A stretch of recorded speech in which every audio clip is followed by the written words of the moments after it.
제20대 대통령 선거가 코앞으로 다가왔습니다. 하지만 아직까지도 누가 당선될 것인지 도무지 알 수 없는 초박빙의 레이스가 펼쳐지고 있습니다.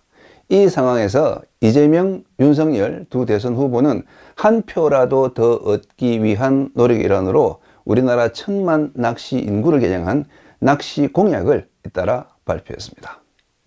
먼저 국민의힘 윤석열 후보가 낚시 여가 특별구역 추진을 공약으로 발표했고, 뒤이어서 더불어민주당의 이재명 후보가 낚시 금지구역 지정의 투명화, 합리화를 공약으로 내걸었습니다. 그리고 2월 26일 여의도에서는 한국낚시협회와 양당 대표자 간 정책 협약식이 잇따라 열렸는데요. 먼저 오후 2시에 낚시협회 이재명 대선 후보 정책 협약식이 낚시협회 김호영 회장과 더불어민주당 노웅래, 김경협, 이한주, 송기도 의원 등이 참석한 가운데 국회의원회관에서 열렸고, 오후 6시 30분에는 한국낚시협회 윤석열 후보 낚시정책협약식이 낚시협회 김호영 회장과 국민의힘 김승수, 김예지 의원 등이 참석하는 가운데 여의도 대하 빌딩에서 열렸습니다. 과연 거기에서 어떤 정책들이 논의되었는지, 또 대선 후보들의 낚시 공약에는 어떤 내용들이 담겨 있는지 흑기자TV 시청자분들과 함께 알아보겠습니다.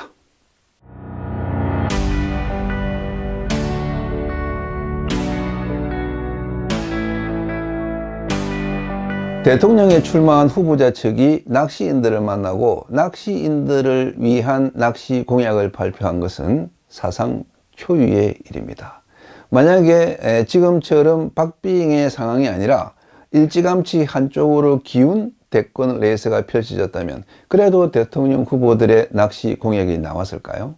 저는 안 나왔을 가능성이 더 크다고 봅니다. 왜냐하면 낚시 인구 700만, 800만 시대는 훨씬 더 전부터 열려 있었지만 그때는 대통령 후보의 낚시 공약은 없었기 때문이죠. 그런 의미에서 이번 대선의 초박빙 구도가 낚시인들로서는 새로 출범하는 정부로부터 낚시인들의 권익을 보장받을 수 있는 다시 없는 기회로 작용했다고 볼 수 있겠습니다. 그러나 박빙 구도만으로 낚시 공약이 도출된 것은 아닙니다.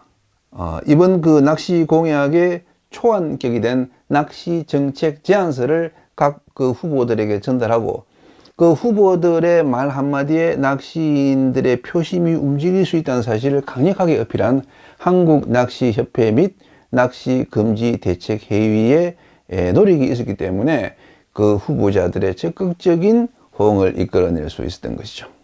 지난 1월 26일 한국낚시협회는 범낚시계 의견을 수렴해서 만든 낚시 정책 제안서를 각 당의 대선 선거 사무실에 전달했습니다. 거기에 제안된 낚시 정책들을 보면 물환경보전법과 하천법 등 낚시 금지 관련 법 조항 개정, 유인도는 허용하고 무인도는 금지한 불합리한 바다낚시 규제 철폐, 낚시 통제구역 지정권자를 지자체장에서 해수부 장관으로 조정, 시대착오적 내수면 동력 선상낚시 금지법 조항 삭제, 대한체육회 생활체육 정식 종목의 낚시 종목 복원 등의 낚시인 수건 정책들이 담겨 있습니다. 이 제안서에 대해 심상정, 안철수 후보 측에서는 반응이 없었지만은 이재명, 윤석열 캠프에서는 적극적인 반응을 보였고, 양당의 그 선거대책위원들이 낚시인 대표들을 직접 만나서 이 낚시 공약에 대한 협의를 해보자고 요청하기에 이릅니다. 먼저 1월 28일 국민의힘 김병준 비상대책위원장을 한국낚시협회 김호영 신임 회장이 대구에서 만났고, 2월 14일에는 더불어민주당 이한주 선거대책위원장을 낚시금지대책회의의 서정은 안지연 위원이 서울에서 만났습니다. 두 후보 가운데 낚시 공약을 먼저 발표한 쪽은 윤석열 후보였습니다.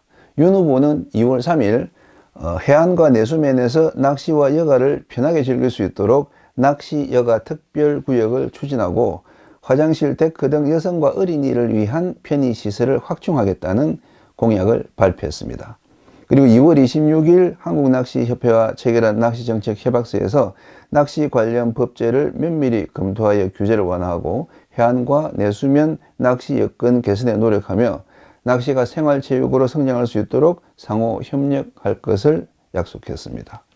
윤석열 후보의 낚시 공약은 네이버 뉴스에서 2월 3일 하루에만 35건이 올라 주요 정치기사로 다뤄졌습니다.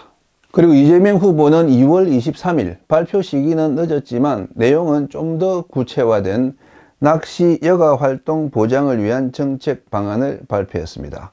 낚시 금지구역 지정 절차를 투명화, 합리화하기 위해 자치단체에 낚시조정위원회를 설치하고 지정된 후에도 1년마다 금지구역 해제의 필요성을 검토하도록 하겠다.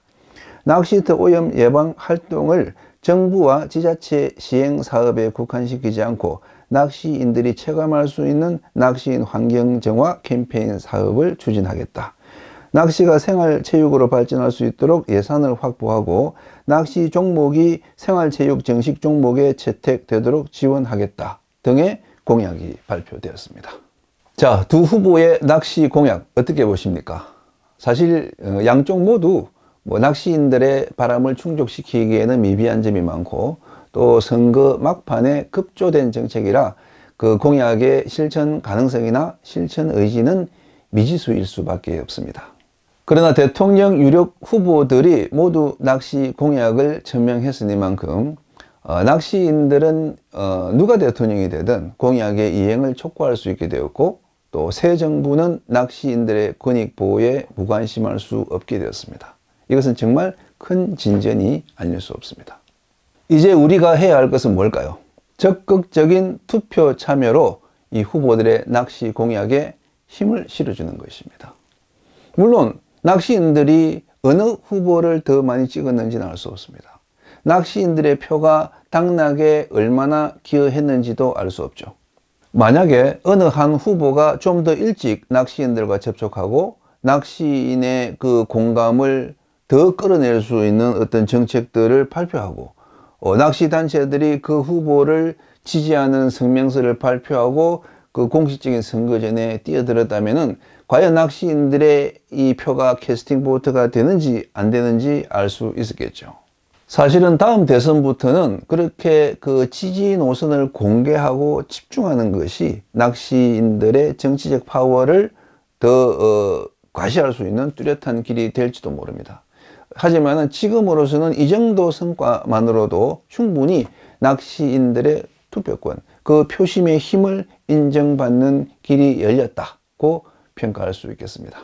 대선 후보들의 낚시 공약은 급조된 것일지 모르지만 그 기초가 된 낚시정책 제안서는 급조된 게 아닙니다. 이미 낚시인들이 한마음으로 뭉쳐서 달성한 바 있는 낚시 금지 철폐를 위한 국회 국민동의 10만 정원운동, 비록 국회의원들의 방임 속에 아직도 계류 중에 있긴 하지만은 그때 모인 그 낚시인들의 뜻이 고스란히 이번 그 낚시 정책서 안에, 정책 제안서 안에 집약될 수 있었던 것이죠. 저는 그때 국회 국민동의 청원 캠페인을 할 때 한 국회의원 보좌관으로부터 들은 말이 잊히지가 않습니다. 국회의원들이 낚시인의 목소리에 귀를 기울이지 않는 이유는 낚시인들은 투표일에 투표 안 하고 낚시 가는 사람으로 알고 있기 때문이다. 그래서 낚시 인구가 700만이든 1000만이든 정치인들은 관심이 없다. 그 말이 진짜 말도 안 되는 터무니없는 오해라는 것을 낚시인 여러분, 이번 투표에서 보여줍시다. 3월 9일 혹시나 그날 출조 계획이 있었던 분이라면 다른 날로 미루시고 낚시인의 권익과 행복을 지켜줄 수 있는 대통령 여러분의 손으로 직접 뽑아주십시오.